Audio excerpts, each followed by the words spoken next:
Off in the deep end like usual. Niggas swear they passed us, they doing too much. Haven't done my taxes, I'm too turned up. Virgil got a paddock on my wrist going nuts. Niggas caught me slipping once, okay, so what? What it do, YouTube? It's your boy LT back with another video, and today, bro, we got another banger for y'all, man. Today we're checking out 95 to 96 Bulls. Are they the greatest team ever?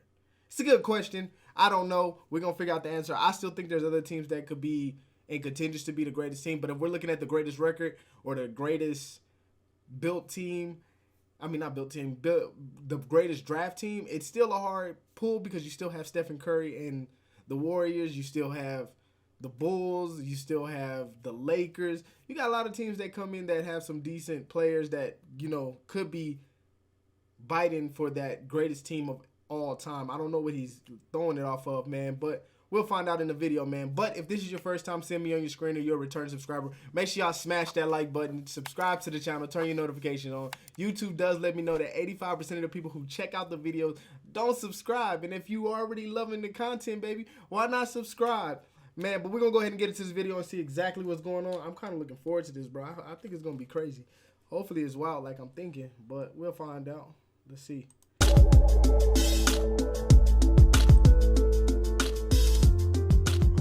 Breaking that down just a little bit. Ooh. Got him. He got a whole. That's a nice little intro. The 95 to 96 Chicago Bulls. Recognized by many, maybe most, as the greatest team in NBA history. But once you break it all down, just how strong is their case? As many of you already know, the Bulls were coming off of a disappointing second-round elimination to the Orlando Magic. As a result, motivation was certainly not a trait the 96 Bulls were lacking. The major adjustment heading into the season after the elimination was the addition of the worm, Dennis Rodman.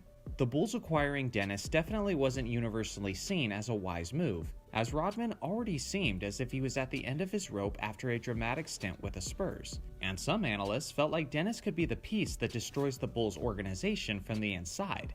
But if there was ever a man fit to handle this challenge, it was the psychological genius, Phil Jackson. Jackson has been praised over the years for his brilliance in terms of basketball X's and O's. But what makes him stand out in my mind is how he controls and influences players' emotions, the way he can manage egos and build a culture, even amidst a tumultuous storm of conflict and tension throughout the entire organization. So let's get into the roster he would be leading. Starting at the point guard position was the 6'6" Ron Harper. The 32-year-old guard used to be a star in his own right, as he averaged over 20 points per game in his days with the Clippers before joining the Bulls. When people reflect on the Bulls' great defense, of course, they often bring up Jordan, Pippen, and Rodman, but they often overlook Harper, who was a solid on-ball defender, was a large defender by point guard standards, and was often among the league leaders in steals per game. He put up modest numbers in his 23 minutes per game, but his defensive impact and his veteran presence went well beyond the stat sheet. Yeah. Starting at the 2 was none other than the guy that most people recognize as the greatest player to ever live, Michael Jeffrey Jordan. Yes, sir. He was 32 years old and at the height of his powers in terms of basketball IQ. He fiercely led his team while putting up numbers of 30.4 points, 6.6 rebounds, 4.3 assists, and 2.2 steals on 49.5. Come on, man. Look at that stat line. Don't that look good for a night? My man is 32 at the time. I think that's what he said. 32, bro. 32. LeBron James could never, man. I'm being real with y'all. If I just wish that we could really sit down, all of us in the room, and talk to these LeBron James fans and let them know, like, y'all don't have a case. You have no case at all. But 5% shooting. This ain't he about also Mike. shot it's a about lethal the whole 42.7% from three-point range this season. Ooh. The three-point line was a slightly... Hey, but Mike can't shoot, though. 42%, but Mike can't shoot, though.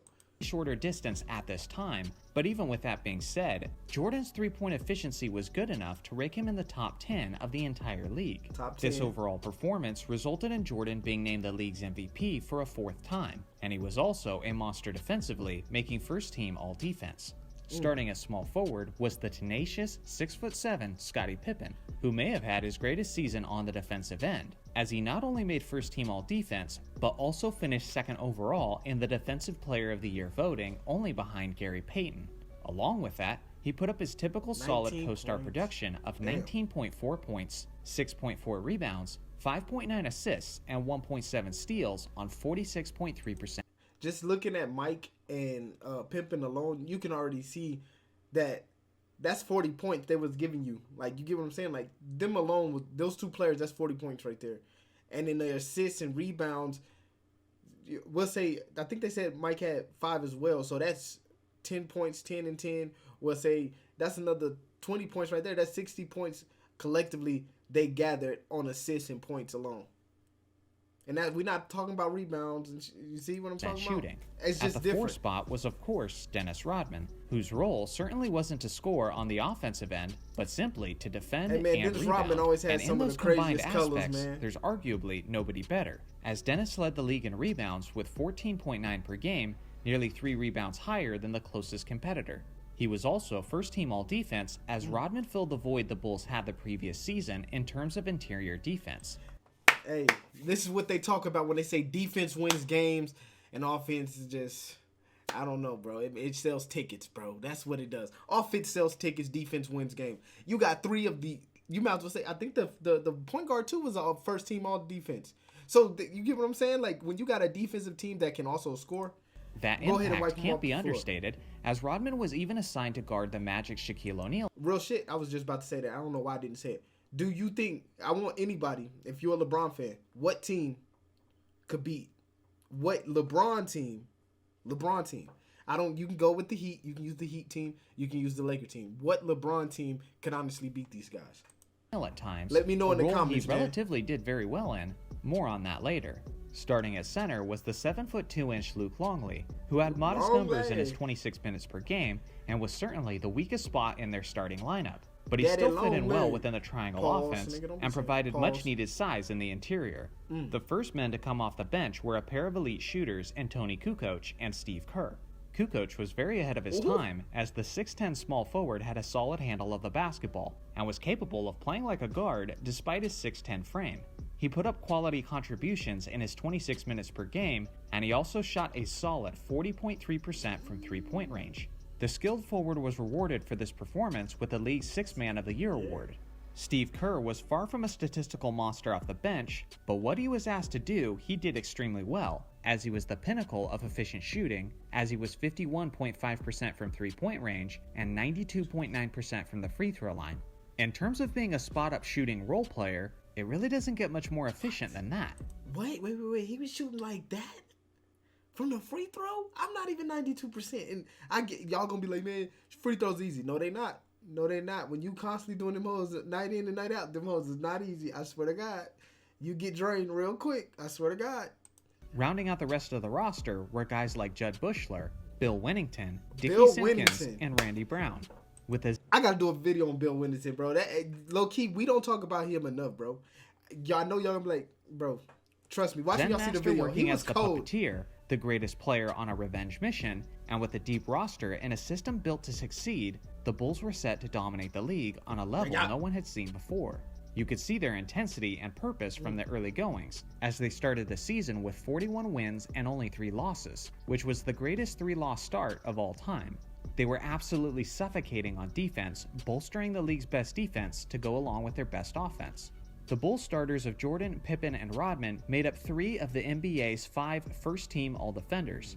Since the NBA has had at least 25 teams, the '96 Bulls are the only team to ever accomplish that.